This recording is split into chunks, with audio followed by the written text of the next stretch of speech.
조갑제 TV 시청자 여러분 안녕하십니까. 2020년 11월 30일 밤 10시 반입니다. 이스라엘이 한 것으로 보이는 이란 과학자 파흐리자데 암살 사건이 세계적 화제가 되고 있습니다. 어떻게 암살이 이루어졌느냐, 그것도 이란 수도 테헤란 바로 근교에서. 여기에 대해서 여러 설이 있는데, 이란 반관영 파르스 통신이 전한 내용은 좀 이 공상과학 같습니다. 어떤 요원의 현장 개입 없이 원격 조종 기관총으로 사살했다, 이렇게 이야기를 하고 있습니다. 이 파르스 통신을 이스라엘의 언론이 인용 보도를 한 상황은 이렇습니다. 파흐리자데 부부는 27일 아침에 경호 차량들이 앞뒤를 호위하는 가운데 수도 테헤란 동쪽의 별장 지역 아부사르드로 향하고 있었다는 겁니다. 그런데 앞서가던 경호 차량이 이 사정거리에 진입하는 순간 암살 작전이 시작되었다. 그런데 수많은 총탄이 파흐리자데가 탄 방탄 차량에도 쏟아졌는데, 파흐리자데는 자신이 공격받는 줄 모르고 총격음이 어디서 나는가 싶어서 그 차에서 내렸다는 겁니다. 내리는 순간 150m 떨어진 곳에 주차하고 있던 닛산 차량에 실린 원격 조종 기관창이 작동해가지고 파흐리자데는 옆구리에 2발, 등에 1발을 맞았고 등의 1발은 거의 척수를 관통했다. 직후 그 닛산 차량은 폭발했다. 그런데 이 파르스 통신에 따르면 닛산 차량의 소유주는 암살 작전 한 달 전인 10월 29일에 이미 이란을 출국했다, 이런 식으로 이제 보도를 했습니다. 그러니까 원격 조종 기관총의 사격을 받았다는 겁니다. 그런데 배우로 지금 의심받고 있는 이스라엘 언론 매체들은 현장 사진을 분석한 많은 군사 전문가들의 의견을 전하고 있는데, 원격 조종 기관총이라는 이 파르스의 보도에 대해서 의문을 표시한답니다. 파흐리자데 부부가 탄 차량을 겨냥하여 정밀하게 이루어진 총격인데, 이거는 원격 조종 자동 기관총으로는 쏠 수가 없고 고도로 훈련된 무장 요원들의 솜씨에 걸맞다 라고 전했습니다. 뉴욕타임스는 먼저 로타리에 세워져 있던 닛산 차량이 폭발하면서 인근 송정 탑이 쓰러졌고, 이어서 인근의 차량과 모터사이클에서 나온 12명의 저격 요원들이 파흐리자데 부부의 차량에 총격을 가해가지고 경호원까지 죽였다, 뭐 이런 상황인데, 가장 확실한 것은 이스라엘 모사드 암살단이 단 한 명도 붙잡히지 않았던 겁니다. 이 이스라엘은 자신의 정보기관이 해외에서 활동을 하다가 붙잡히면 그것을 인정합니다. 그리고 공개를 하고 어떻게 하든지 송환받는 노력을 하는데, 이번 경우에는 붙잡히지 않으니까 이스라엘 정부가 우리가 했다라고 할 필요가 이제 없게 되었습니다. 이스라엘 에너지 장관은 텔레비전에 나와가지고 이란 내 암살은 누가 했든지 이스라엘뿐 아니라 중동 전 지역과 세계에 도움이 된다, 즉 핵무기 개발하는 사람을 무력화시켰다, 이렇게 이야기를 합니다. 그런데 그럼 이스라엘은 핵무기 개발 안 합니까? 이스라엘은 이미 60년대에 핵무기를 개발해가지고 지금 한 400개의 핵폭탄을 갖고 있습니다. 그러나 절대로 우리가 핵무기 가지고 있다라는 이야기도 안 합니다. 그러나 부인도 하지 않아요. 누가 봐도 핵 강국입니다. 그럼에도 불구하고 이란이 핵 개발하는 것은 가만두지 않겠다, 시리아가 핵 개발하는 것도 가만두지 않겠다, 이라크가 핵 개발하는 것도 가만두지 않겠다 해가지고 이렇게 암살, 폭격 이런 걸 통해서 무력화시킵니다. 우리는 어떻습니까? 우리는 핵무기가 없어요. 그런데 북한이 핵무기를 개발해 왔는데 영변 핵시설을 폭격하자는 이야기도 안 하고, 영변 핵시설의 과학자들을 암살하자는 이야기도 안 하고, 천안함 폭침을 지령한 김영철을 암살, 납치해야 된다는 이야기도 하지 않고 김명철의 상관인 김정은을 뭐 어떻게 무력화시켜야 된다는 이야기도 하지 않으니까 북한한테 만만하게 보이는 거 아닙니까?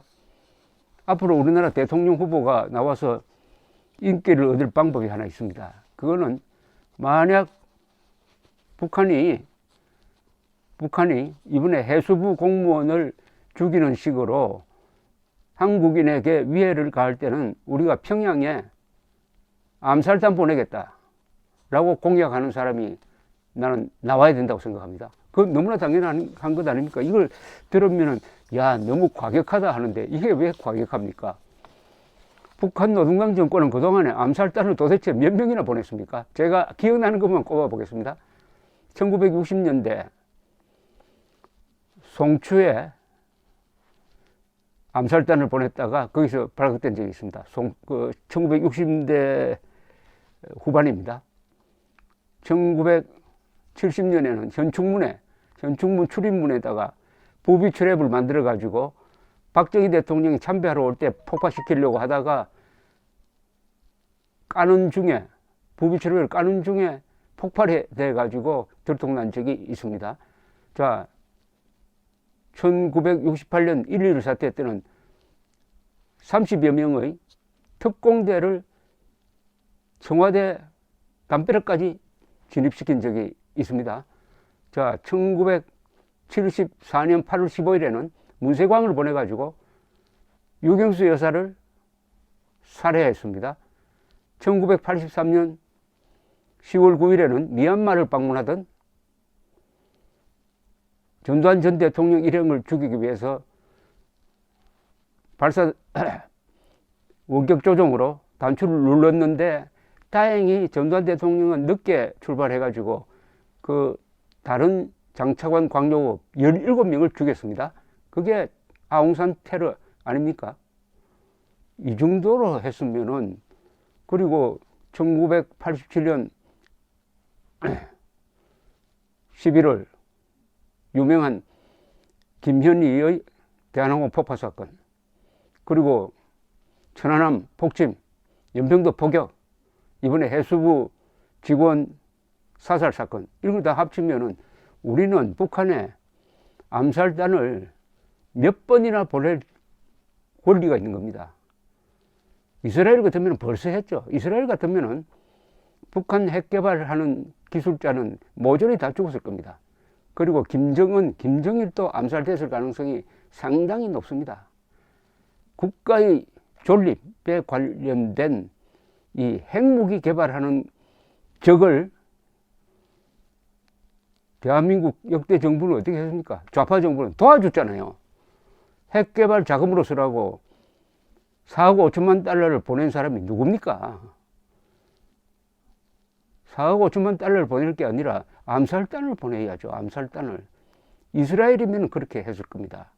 우리는 이스라엘처럼 살아야 할 나라인 것입니다. 그런데 이 이스라엘은 이 국가 안보에 관한 한 이 암살을 공개적으로 합니다. 암살단을 아예 만들어 버립니다. 이 암살작전, 특공작전의 역사는 이스라엘처럼 긴 목록을 가지고 있는 나라가 없습니다. 제가 대충 메모를 해봤어요. 1960년으로 거슬러 올라가는데 5월 이스라엘 해외 담당 첩보기관 모사드는 하렐 부장이 직접 아르헨티나 수도 부에노스아이레스에 가가지고 유대인 학살을 지휘했던 나치의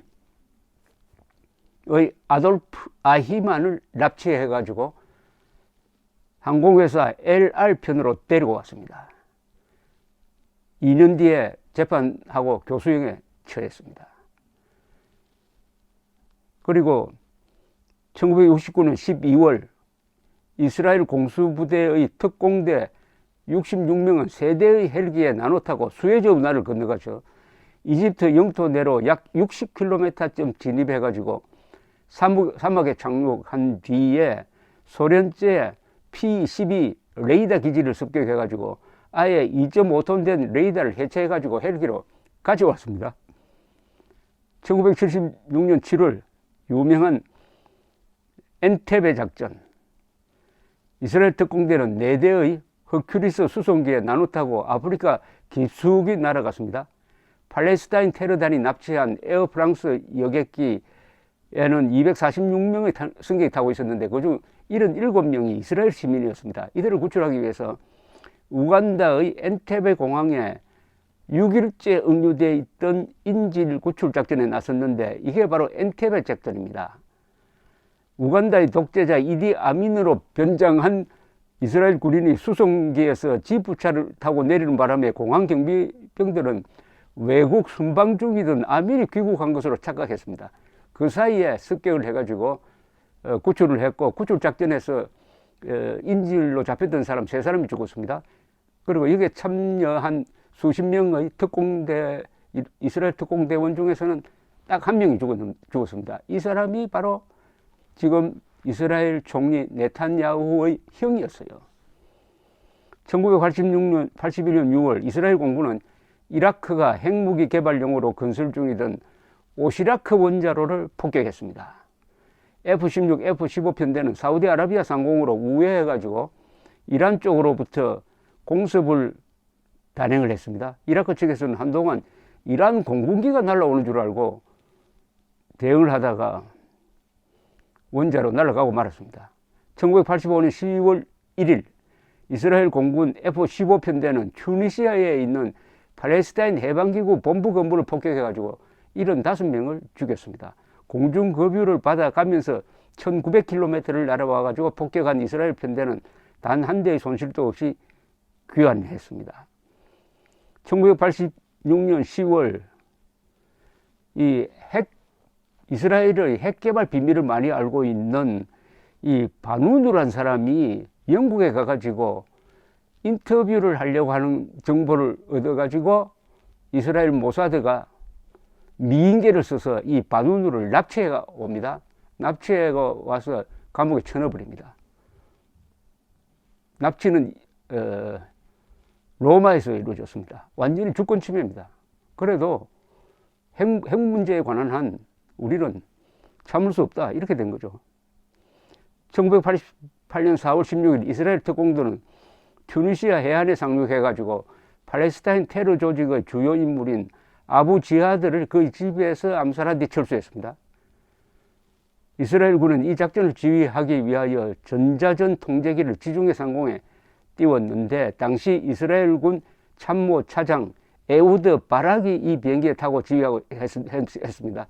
이 에우드 바락이 뒤에 참모 총장도 되고 이스라엘 국방장관도 하고 수상도 한 사람입니다. 그리고 72년 서독의 뮌헨에서 열린 여름 올림픽 때 이스라엘 선수촌으로 침입한 팔레스타인의 검은 구월단이 11명을 죽였는데 이때 골다 메이어 이스라엘 총리는 복수를 하기 위해서 모사드를 중심으로 이 암살단을 만들어서 그 뒤 20년 동안 추적해서 관련자를 모조리 죽였습니다. 그리고 2007년 9월 시리아가 북한의 도움을 받아가지고 핵폭탄을 만들기 위한 원자로를 건설할 때 이스라엘이 미국에 대하여 우리 함께 작전해가지고 이를 때려 부수자 하니까 부시 대통령이 피했습니다. 그러면 우리가 한다 해가지고 그냥 이스라엘 요격기가 아니죠. 폭격기 5대가 들어가서 간단하게 해치우고 말았습니다. 그건 우리 한국에도 상당히 영향력이 있는 겁니다. 이번에 암살된 이 사람은 북한과 공동 핵 개발을 하는 거 아니냐 하는 의심을 받고 있는 사람입니다. 이렇게 등등 암살을 하나의 국가 정책으로 하는 이런 이스라엘이니까 이스라엘 사람을 아랍 사람들이 잘 못 건드리죠. 이제는 제가 이스라엘 취재를 몇 번 했는데 이분들이 경호에 별 무관심해요. 기갑사단 기념식에 가봤는데요. 밤에 그 당시 라빈 수상이 경호원도 데리지 오지 않고 왔다 갔다 하더라고요. 야, 저러면 좀 위험하지 않느냐 했는데 그 며칠 뒤에 제가 라빈 수상을 인터뷰를 했습니다. 인터뷰하고 돌아오고 그 다음 날에 돌아오는 중에 라빈 수상이 다른 모임에 갔다가 암살됐습니다. 이 경우에는 누가 암살을 했느냐? 아랍 사람이 암살한 게 아니고 라빈의 평화 정책에 불만을 품은 이스라엘 대학생이 암살을 했어요. 어쨌든 이스라엘이 국가 안보를 지키기 위해서 안보 문제, 핵 문제에 관한 한 타협이 없다. 우리는 그 대신에 절대로 수도에 외국 군대를 불러들이지 않는다. 제가 취재한 이스라엘의 아주 고참 군사 전문 기자가 이렇게 이야기했습니다. 외국 군대가 그 나라 수도에 주둔하면 그 뒤부터 그 국민들이 타락합니다. 그러니까 한국도 조심해야 됩니다. 이스라엘은 어렵지만은 외국 군대의 힘을 빌려서 나라를 지킬 생각을 포기를 했습니다. 그러니까 핵을 가지게 된 거죠. 여러 가지로 우리에게 던져주는 시사점이 큽니다. 대한민국의 자유진영이 왜 이렇게 위축이 됐느냐? 자주국방 의지를 포기했기 때문입니다. 자주국방 의지를 포기를 하면은 간첩도 친구처럼 보이는 수가 있습니다. 다음 대통령이 되겠다는 야망을 가진 우파 정치인이 있다면은 이걸 공격을 해야 됩니다. 김정은이가 한 번 더 한국인에게 위해를 가하면은 나는 평양에 암살단 보내겠다. 어떻습니까? 감사합니다.